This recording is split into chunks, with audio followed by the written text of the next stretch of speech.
Dear friend, welcome to the lecture series in electromagnetic fields and waves. In today's video lecture, we will be discussing about the reflection of a plane wave by a perfect dielectric with normal incidence.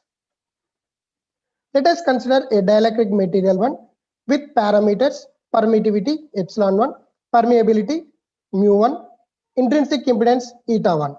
Let us consider another dielectric material 2 with parameters permittivity epsilon 2, permeability mu 2, intrinsic impedance eta 2. Let us consider a uniform plane wave propagating along the positive z direction. Now, when a plane wave is incident at the boundary with normal, then part of the wave is transmitted through the dielectric material 2 and part of the wave is reflected through the dielectric material 1 here. In order to understand the orientation of the incident, transmitted, reflected electric and magnetic fields, let us use the right hand rule here.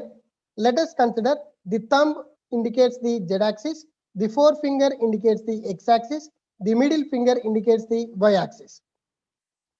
And the electric field is oriented along the x-axis, magnetic field is oriented along the y-axis, the direction of propagation is along the z-axis. Coming to incident wave, here the incident electric field is oriented along the x-axis, incident magnetic field is oriented along the y-axis, and the direction of propagation is along the positive z-axis. Coming to the transmitted wave, the transmitted electric field is along the x-axis, transmitted magnetic field is oriented along the y-axis, and the direction of propagation is along the positive z direction. By looking at the middle finger, it is coming out of the screen. The outward direction is generally indicated with the dot. So in the incident and the transmitted waves, the magnetic field direction is outward. So the outward direction here indicated with dot. Coming to the reflected wave, the reflected electric field is oriented along the x-axis. Reflected magnetic field is oriented along the y-axis, and the direction of propagation is along the negative z direction. By looking at this figure, the middle finger, which consisting of the reflected magnetic field, is pointing inside the screen. So inward direction is indicated with cross mark. A perfect dielectric has zero conductivity, so that there is no loss of power in propagation.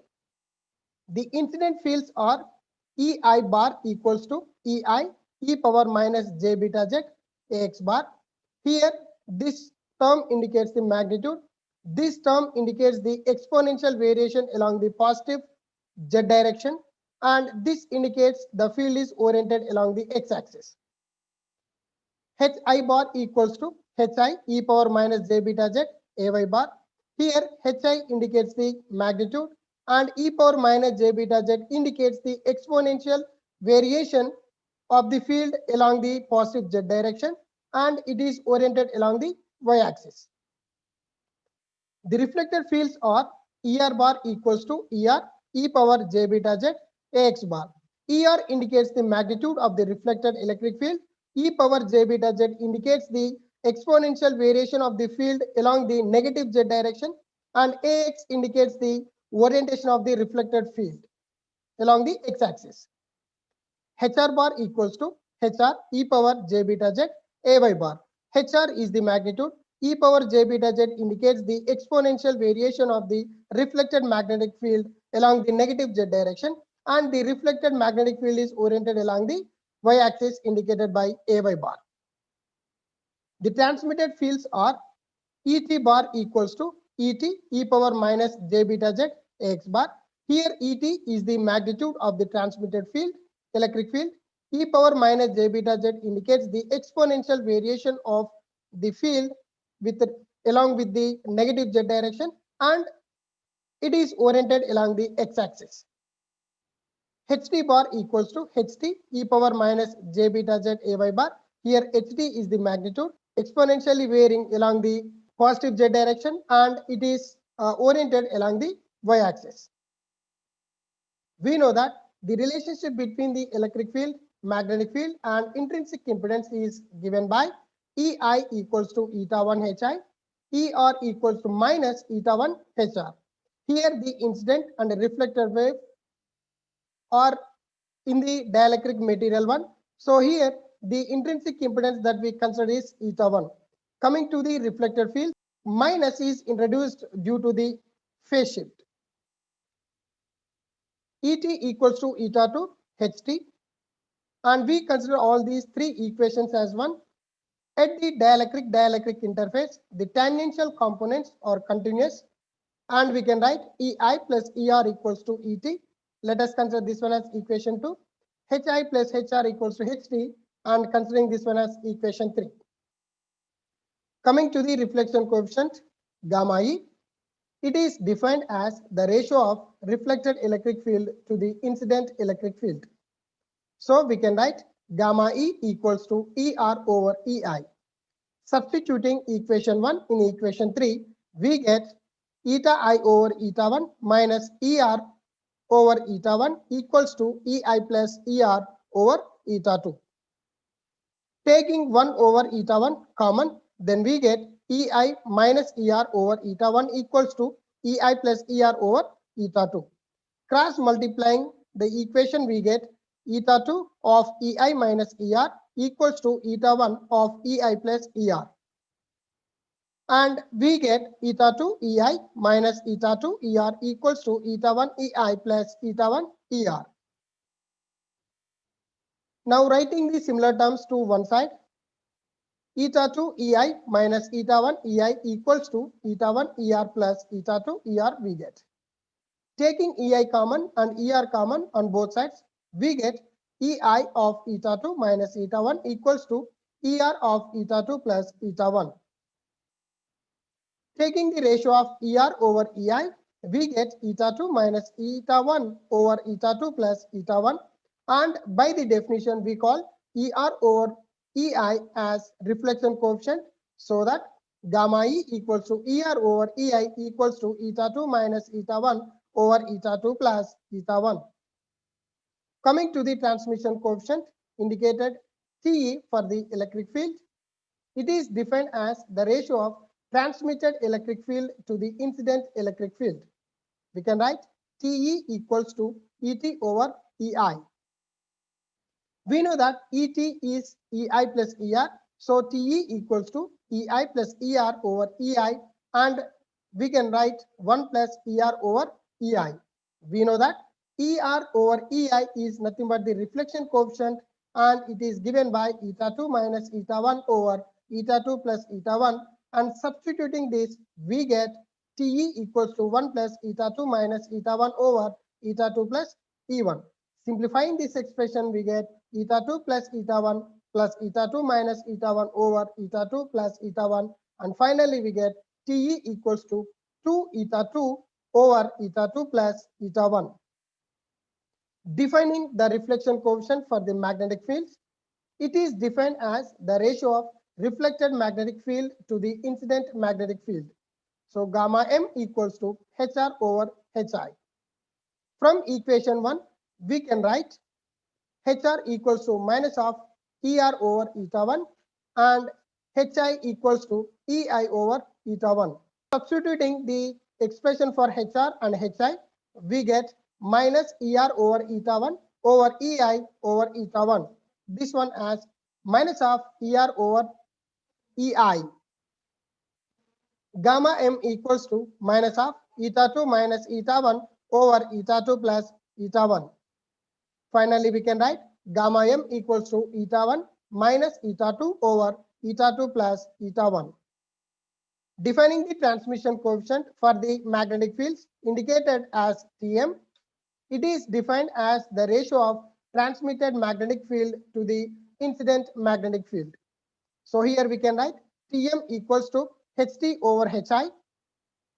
From equation 1, we can write Ht equals to Et over eta 2 and Hi equals to Ei over eta 1. Therefore, Tm can be written as Tm equals to Et over eta 2 divided by Ei over eta 1. Simplifying this expression, we get eta 1 over eta 2 multiplied by eta t over eta I.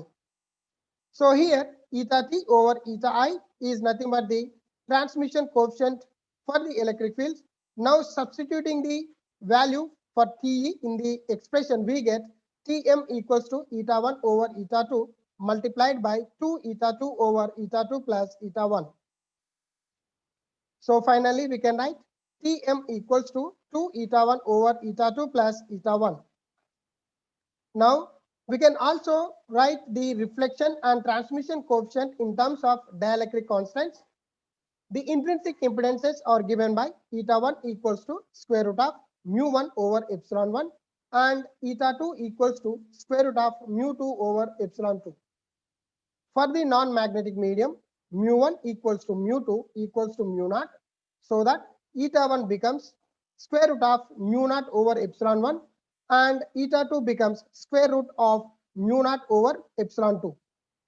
Now the reflection coefficient for the electric field, gamma E equals to ER over EI, and it can be written as eta 2 minus eta 1 over eta 2 plus eta 1 as we obtained earlier. Now substituting the values of eta 1, eta 2 in the expression, we get gamma E equals to square root of mu 0 over epsilon 2 minus square root of mu 0 over epsilon 1 divided by square root of mu 0 over epsilon 2 plus square root of mu 0 over epsilon 1. Simplifying this expression, we get 1 over square root of epsilon 2 minus 1 over square root of epsilon 1 divided by 1 over square root of epsilon 2 plus 1 over square root of epsilon 1 here. Finally, we can get gamma E equals to square root of epsilon 1 minus square root of epsilon 2 divided by square root of epsilon 1 plus square root of epsilon 2. Similarly, we can also write the reflection coefficient for the magnetic fields as square root of epsilon 2 minus square root of epsilon 1 divided by square root of epsilon 2 plus square root of epsilon 1. For the transmission coefficient, TE equals to ET over EI, and we obtained as 2 eta 2 over eta 1 plus eta 2. Substituting the expressions for eta 1 and eta 2, we get 2 of square root of mu 0 over epsilon 2 divided by square root of mu 0 over epsilon 1 plus square root of mu 0 over epsilon 2. So 2 multiplied with square root of epsilon 1 divided by square root of epsilon 1 plus square root of epsilon 2. Similarly, we can also write the transmission coefficient for the magnetic fields as the ratio of Ht over Hi, which is equals to 2 square root of epsilon 2 over square root of epsilon 1 plus square root of epsilon 2. Now let us look at a numerical problem. Here the problem says a uniform plane wave of 200 megahertz traveling in a free space impinges normally on a large block of material having the epsilon r as 4, mu r as 9, and the conductivity sigma is 0. Calculate the transmission and reflection coefficients. So here we are going to calculate the transmission and reflection coefficients. Let us go for the solution, and here the given data contains for medium 1, that is free space, it is mentioned in the problem. So eta naught is the intrinsic impedance of the free space, which is considered as eta 1 here, which is equal to 120 pi, and we can write this 120 pi as 377 ohms here. For medium 2, here epsilon r2 is given as 4, mu r2 is given as 9, and the sigma value is 0. Here to be found is transmission coefficient TE and the reflection coefficient gamma E. Formulas to be used: by looking at the given data and the quantities to be found, we can write the formulas to be used as TE equals to 2 eta 2 over eta 1 plus eta 2, and gamma E equals to eta 2 minus eta 1 over eta 1 plus eta 2. Going for the calculation, so here we know eta 1 is eta naught, where we can write that one as 377 ohm, and there is no direct value is mentioned for eta 2. So we need to calculate eta 2 first. So for eta 2, we have the expression as square root of mu 2 epsilon 2, and we can write that one as square root of mu 0 mu r2 over epsilon naught epsilon r2. So here square root of mu 0 and epsilon naught can be written as eta naught here. So eta naught of mu r2 over epsilon r2. Now we have the values for mu r2 and epsilon r2. So substituting those values, we get 565.1 ohm. This is the value for the eta 2 here. So here the transmission coefficient for the electric field, we have 2 eta 2 over eta 1 plus eta 2. Substituting the values, then we get the transmission coefficient value as 1.1996. Coming to the reflection coefficient for the electric field, it is given as eta 2 minus eta 1 over eta 1 plus eta 2, and substituting the values of eta 1 and eta 2, we get 0.1996 for the reflection coefficient for the electric fields. So finally writing the result, the transmission coefficient TE is given as 1.1996 and we obtained it. The reflection coefficient gamma E is 0.1996. Hope you like this video. Please do subscribe my channel and click the bell icon. Thanks for watching.